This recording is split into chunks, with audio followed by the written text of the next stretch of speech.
लगातार शिक्षण संस्थाओं को, स्कूलों को, पढ़ाई को, कॉलेजेस को कमजोर किया गया है। कहाँ के जो हमारे टीचर है वो मर गए, इस साल आ गए हमने, क्योंकि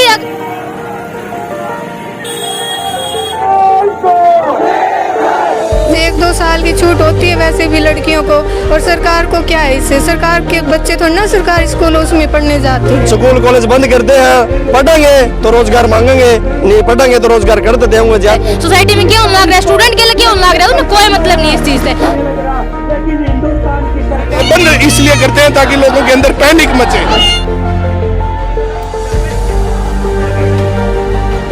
स्कूल एक ऐसा इन्वायरमेंट होता है जहाँ बच्चे का ना ऑलराउंड डेवलपमेंट होती है। जब भी लॉकडाउन होता है, सरकार के द्वारा सबसे पहला हमला जो है शिक्षण संस्थानों पर किया जाता है, वो चाहे प्राइवेट एकेडमी हो या फिर सरकारी संस्थानों, उन सबको बंद कर दिया जाता है। कुछ दिन पहले राजस्थान सरकार का भी एक वीडियो वायरल हुआ था कि अगर जनता में खौफ बैठाना है तो सबसे पहले स्कूल और कॉलेज को बंद करना चाहिए। यही एक तरीका रह गया। अनपढ़ रहेगा इंडिया तभी तो गुलाम बनेगा इंडिया। अगर आप अनपढ़ रखेंगे छात्रों को तो आने वाले वक्त में अपनी जो हुक्मरान है, अपनी जो सरकार है, उससे सवाल नहीं पूछ पाएंगे। वही तरीका हर बार लॉकडाउन में सरकार अपनाती है। आज जो है सभी छात्र संगठन, प्राइवेट भी है, सरकारी भी है, उसके अंदर मिल करके एक साथ खड़े हुए हैं कि हमारे शिक्षण संस्थान खोले जाए। अगर आपको कोरोना का डर है, अगर छात्रों में कोरोना फैलने का डर है, तो उसके अंदर आप फैसिलिटी को ज़्यादा बेहतर कीजिए, सैनिटाइजेशन को ज़्यादा बेहतर कीजिए, बजाय इसके कि उसको पूरे तरीके से बंद कर दिया जाए। बाकी सभी काम धंधे चालू है। हिसार के मंत्री और एमएलए खुद कमल गुप्ता भीड़ जुटाते हैं। कल ही के दिन कुमार धर्मशाला में 400 के आसपास लोग इकट्ठे होते हैं और सम्मान समारोह किया जाता है। उसके ऊपर कोई पाबंदी नहीं है, जबकि आम लोगों के ऊपर और छात्रों के ऊपर हर तरह की पाबंदी लगा दी जाती है। नहीं देखा जाता है कि क्या जरूरी है क्या नहीं है। सबसे पहले स्कूलों को बंद करो, उसके बाद बाकी सारे काम धंधों को धीरे धीरे बर्बाद कर दो। एक और बात बता दूं, ना तो सरकारी कर्मों पर कोई रोक है, ना ही दारू के ठेकों पर किसी तरह की रोक है। आज यहाँ पर बड़ी संख्या में छात्र इकट्ठे हुए हैं, आप पीछे जैसे कि देख पा रहे हैं। मैं पहले तो यही जानना चाहूंगा, सरकार जो हर बार लॉकडाउन में सबसे पहले शिक्षण संस्थान बंद करती है, इस पे क्या कहेंगे? भाई 1990 के बाद से देखो, 1990 के बाद से लगातार शिक्षण संस्थाओं को, स्कूलों को, पढ़ाई को, कॉलेजेस को कमजोर किया गया है। कोई रिसर्च नहीं, कोई अच्छा काम नहीं है। तो ये लगातार जो एक षड्यंत्र का हिस्सा है कोरोना, जिसने कि टोटली खत्म कर दिया एजुकेशन को। इससे पहले नो डिटेंशन पॉलिसी ने सत्यानाश किया पढ़ाई का। अब वो जो है उसको जो है बढ़ता हुआ क्रम है ये। सर, अलग अलग रिसर्च देखे तो सामने आया कि फेसबुक है, जियो है या गूगल है, बहुत मोटा पैसा लगाया गया है ऑनलाइन एजुकेशन को प्रमोट करने के लिए। तो क्या एजेंडा लग रहा है सर? भाई ऑनलाइन एजुकेशन जो है ना, पढ़ाई लिखाई छोड़ेंगे ही नहीं। लोगों में जो ये एकता है ना, अगर ऑनलाइन होगी तो जो है कोई जो एकता रहेगी ही नहीं, कोई आवाज उठाने वाला होगा ही नहीं, कोई भी काम करते रहो। वैसे ही पढ़ाई ने बहुत ज्यादा सत्यानाश किया है। इस पढ़ाई के जो है इस सत्यानाश के कारण लोगों ने पढ़ना लिखना, अच्छा रोजगार, अच्छा करियर सपने ही छोड़ दिए हैं। उसके बाद पढ़ाई लिखाई करने के बाद कुछ मिलता नहीं है।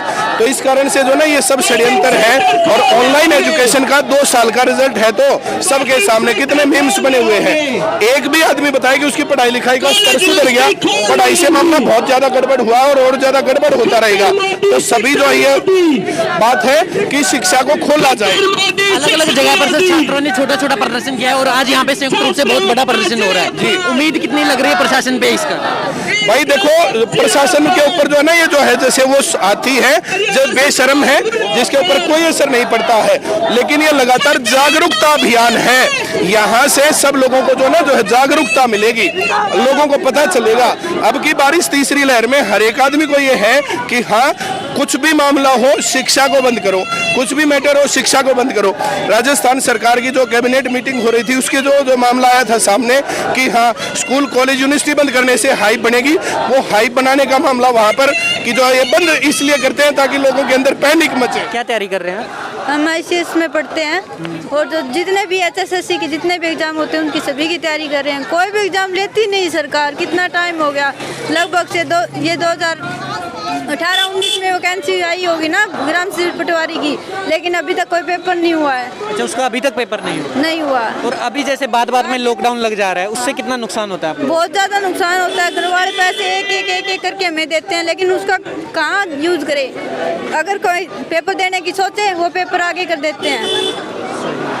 आपका क्या नाम है? मुस्कान नाम है सर। क्या पढ़ाई कर रहे हैं? ICS में कर रहे हैं सर तैयारी के लिए।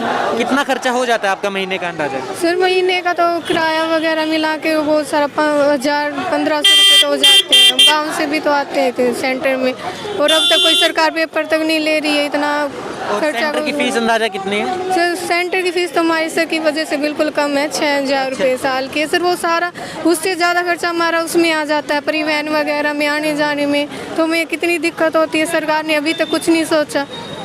और कब से आप तैयारी कर रहे हैं? सर हम 2019 में लगे थे, उसके बाद कोई वैकेंसी आई नहीं, फिर लॉकडाउन पे लॉकडाउन, अब क्या करें।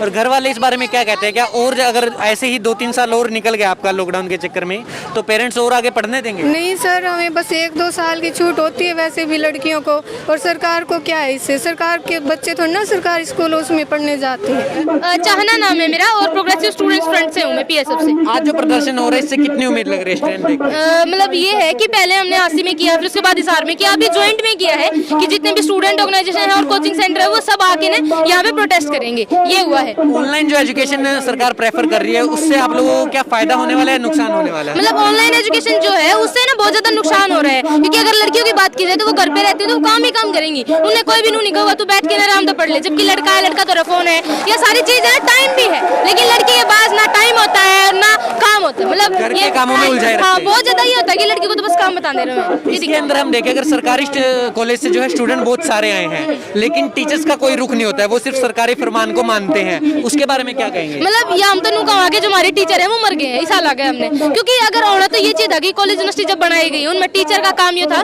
कि आप स्टूडेंट ने पढ़ा के नहीं, जो भी मतलब सोसाइटी के अंदर दिक्कत है उनका बारे में आप सोचोगे, विचारोगे, उसके बाद कुछ नई चीज आऊंगी। लेकिन अरे तो सरी से हो गए हैं कि टीचर नौकरी लग गए हैं, तनख्वाह लग रही है, उससे ज्यादा उन्हें कोई मैटर नहीं रखता है। सोसाइटी में क्यों लग रहा है, स्टूडेंट के लिए क्यों लग रहा है, उन्हें कोई मतलब नहीं इस चीज से। ऐसा लग गया है कि मार का मतलब कोई मैटर नहीं रखते हैं टीचर होना।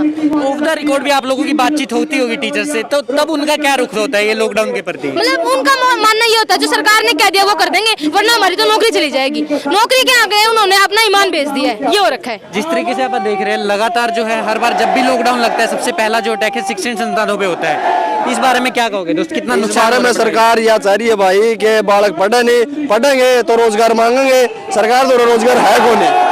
सरकार खुद का टम चल रही है, इस कारण सबसे पहला स्कूल कॉलेज देखा है बंद करते हैं, और बालक अपना घर छोड़ के दूर दूर पढ़ने जाओ है, खर्चा लगाओ है, पाछा कुछ नहीं मिलता, भर्ती कैंसिल करते हैं, स्कूल कॉलेज बंद करते हैं। पढ़ेंगे तो रोजगार मांगेंगे, नहीं पढ़ेंगे तो रोजगार करते देंगे। क्या की तैयारी करा करो? मैं SSC की। क्या लागे लॉकडाउन लगने की वजह से कितना नुकसान हुआ आपने? लॉकडाउन की वजह से नुकसान तो बहुत हुआ है जी। लाइब्रेरी बंद हो गई, हमारे सेंटर बंद हो गए। सेंटर बंद होने के कारण ना तो पेपर हो रहे हैं, ना सरकार रोजगार देने के लिए कोई आगे कोई काम कर रही है। इसलिए मैं सरकार से मांग करता हूँ कि जल्दी जल्दी लॉकडाउन खोला जाए और हमारी मांगों को पूरा किया जाए। सरकार कहती है सबके पास मोबाइल फोन है, वो ऑनलाइन भी पढ़ सकते हैं, वो बस बहाना ढूंढ रहे हैं स्कूल आने का, ये कॉलेजों में आने का। इसके बारे में क्या होगा? सरकार ग्राम स्तर पर नहीं है, क्योंकि हर एक व्यक्ति के पास मोबाइल है तो नेट नहीं है, नेट है तो वो इतना क्लास नहीं ले सकता कि वह पूरी क्लास ले पाए।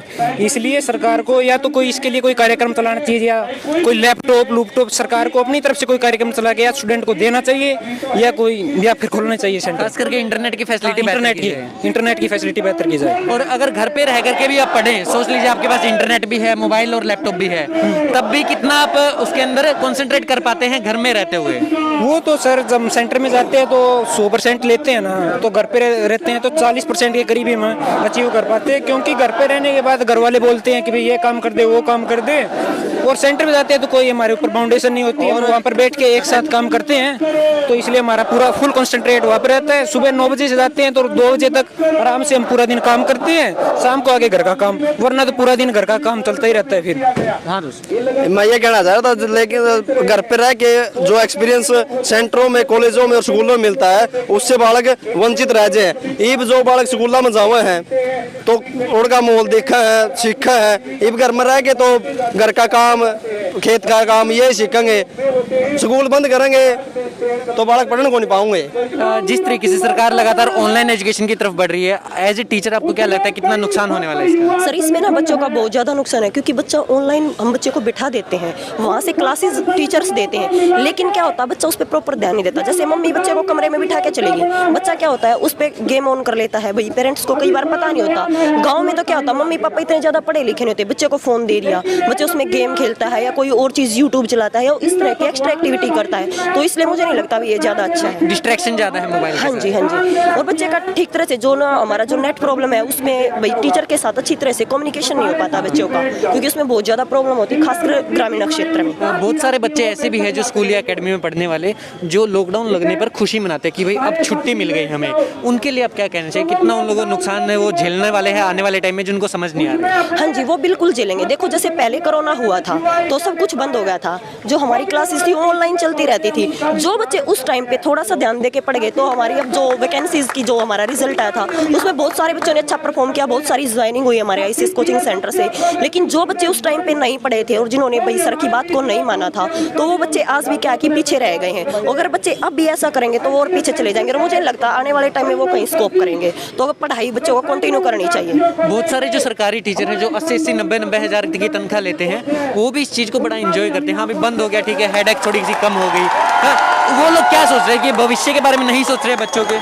सर देखो हर इंसान की मेंटालिटी अपनी खुद की होती है कि भाई वो बच्चों के बारे में कितना सोचता है कितना नहीं सोचता है, तो उसके लिए मैं कुछ नहीं कह सकती। लेकिन एज ए टीचर मैं ये चाहती हूँ, अगर एज ए पेरेंट्स भी मैं चाहती हूँ, मेरे पास भी बच्चे हैं, कि मेरा बेटा है जो मेरा बच्ची है वो अच्छी तरह से स्कूल में जाए, क्योंकि स्कूल एक ऐसा इन्वायरमेंट होता है जहाँ बच्चे का ना ऑलराउंड डेवलपमेंट होती है। इसमें घर में बैठ के बच्चे का कोई डेवलपमेंट नहीं होता, जो बच्चे की ऑलराउंड डेवलपमेंट जो होती है वो स्कूल में ही मिलती है बच्चों को। बहुत बहुत शुक्रिया। Thank you.